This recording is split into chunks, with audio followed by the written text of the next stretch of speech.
नमस्कार साथियों, मैं हूं आपके साथ सत्यम विष्णु अवस्थी और आप देख रहे हैं सरल उपाय सहज समाधान। साथियों, आज के इस वीडियो में हम आपके साथ चर्चा करेंगे वर्ष के दूसरे और अंतिम चंद्र ग्रहण के विषय में। यह ग्रहण कब से प्रारंभ होगा, कब तक जाएगा, ग्रहण का मध्य कब होगा, ग्रहण का सूतक कब से प्रारंभ होगा, इसके अलावा ग्रहण कौन कौन सी राशियों के लिए शुभ है और कौन कौन सी राशियों के लिए अशुभ है, इसके अलावा ग्रहण में कौन कौन सी ऐसी सावधानियां हैं जो हमें आपको बरतनी चाहिए। आज की इस वीडियो में हम आपके लिए लेकर आए हैं। आप बने रहिए हमारे साथ वीडियो के अंत तक। चैनल पर नए हैं तो सब्सक्राइब करना मत भूलिएगा। चलिए साथियों, वीडियो को प्रारंभ करते हैं। देखिए साथियों, ग्रहण एक खगोलीय प्रक्रिया है, चाहे वो चंद्र ग्रहण हो या फिर सूर्य ग्रहण हो। चंद्र ग्रहण है तो पूर्णिमा तिथि को, सूर्य ग्रहण है तो अमावस्या तिथि को ही घटित होता है। यदि हम इस ग्रहण की बात करें तो साथियों, यह ग्रहण 7 सितंबर 2025 दिन रविवार को प्रारंभ होगा। यदि हिंदी कैलेंडर के हिसाब से बात करें तो भाद्रपद मास की अमावस्या तिथि को यह ग्रहण घटित होगा। आइए समझ लेते हैं कि यह ग्रहण कब से प्रारंभ होगा। देखिए साथियों, 7 सितंबर को रात्रि में 9:57 से यह ग्रहण प्रारंभ होगा। यदि हम ग्रहण के मध्य की बात करें तो ग्रहण का मध्य जो है वो रात्रि में ही 11:41 पर होगा। इस समय ग्रहण में जो क्या है, जो चंद्रमा है वो पूर्ण रूप से ढक जाएगा। और यदि हम ग्रहण के मोक्ष की बात करें तो ग्रहण का मोक्ष जो है वो रात्रि में ही 1:27 पर होगा। इस समय से ग्रहण समाप्त हो जाएगा। ये संपूर्ण ग्रहण लगभग 4.5 घंटे के आसपास का रहने वाला है। अब आइए समझ लेते हैं कि ग्रहण का सूतक कब लगेगा। देखिए साथियों, जो चंद्रग्रहण का सूतक काल होता है वो ग्रहण के स्पर्श से 9 घंटे पहले ही लग जाता है। तो यदि हम उसके हिसाब से समझें तो ग्रहण का जो सूतक काल लगेगा वो 7 सितंबर को ही दोपहर में 12:57 से प्रारंभ हो जाएगा। साथियों, ये चंद्र ग्रहण जो है ये कुंभ राशि और सदभिखा नक्षत्र पर पड़ने वाला है।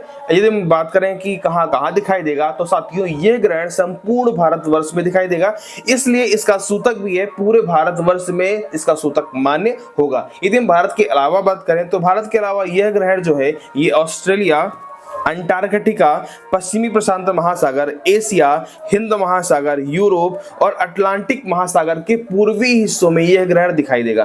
देखिए साथियों, चूंकि यह ग्रहण कुंभ राशि पर पड़ रहा है, इसलिए मेष, वृष, कन्या और धनु राशियों के लिए यह ग्रहण जो है वो शुभ रहेगा। इसके अलावा अन्य राशियों के लिए यह ग्रहण कम अच्छा रहने वाला है, इसलिए बाकी लोग जो है वो सावधानियां बरतते रहें जब तक इत्यादि अपना बढ़ा दे। अब आइए समझ लेते हैं कि ग्रहण के दौरान कौन कौन सी ऐसी चीजें हैं जो हमें और आपको नहीं करनी चाहिए।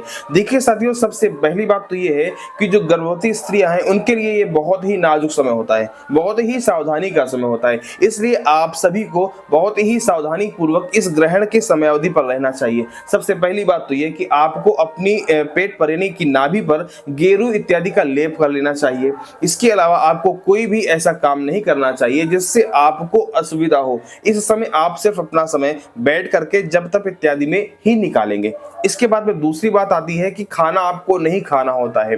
ग्रहण के समय अवधि पर आपको खाना नहीं खाना चाहिए और खाने की जितनी भी सामग्री है उस पे आपको कुसा या फिर तुलसी के पत्ते डाल देने चाहिए। लेकिन ये ध्यान रहे कि तुलसी के पत्ते आपको ग्रहण के सूतक काल के पहले ही डाल देने चाहिए। सूतक काल के बाद में आपको तुलसी के पत्ते नहीं तोड़ने चाहिए। इसके अलावा कुसुतपाटनी अमावस्या में आप कुसा तोड़कर लाए ही होंगे तो आप कुसा भी तोड़ कर डाल सकते हैं ग्रहण के सूतक काल के पहले ही। यदि कुसा नहीं है तो आप तुलसी के पत्ते भी डाल सकते हैं। इसके अलावा आपको ग्रहण की समयावधि पर आपको शयन नहीं करना चाहिए।